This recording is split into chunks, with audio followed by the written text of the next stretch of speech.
Hello guys, स्वागत है आप सबका। तो आज हम बात करेंगे वोडाफोन आइडिया की। अभी अभी ये अपडेट आई है कि कंपनी ने दी बड़ी जानकारी, बताया आगे कैसे होगी कमाई।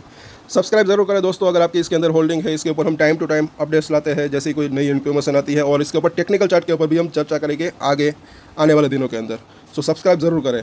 यहाँ पर जो है इन्फॉर्मेशन क्या डिटेल क्या है ये ज़रा देखें। तो वोडाफोन आइडिया ने एक्सचेंज फाइलिंग में जानकारी दी कि कंपनी ने कहा कि कमाई में इजाफे आने वाले समय में टैरिफ में बढ़ोतरी और ग्राहकों की संख्या में इजाफे से ऑपरेट होगा।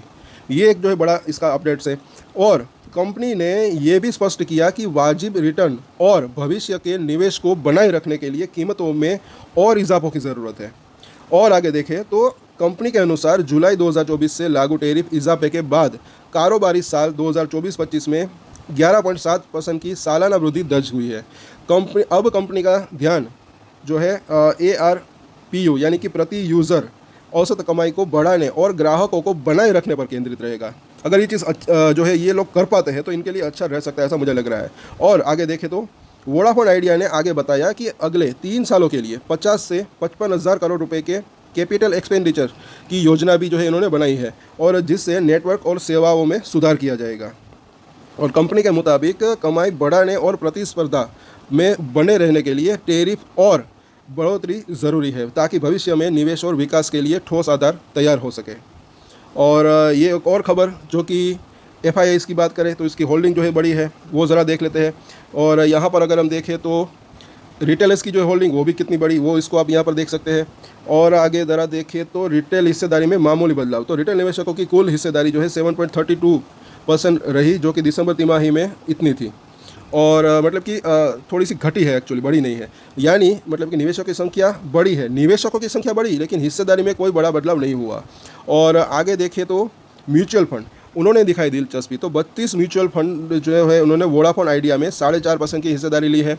दिसंबर तिमाही में 28 म्यूचुअल फंड के पास कितना था, 3.6% हिस्सेदारी थी। यानी यानी म्यूचुअल फंड जो है वो धीरे धीरे कंपनी में अपना भरोसा दिखा रहा है।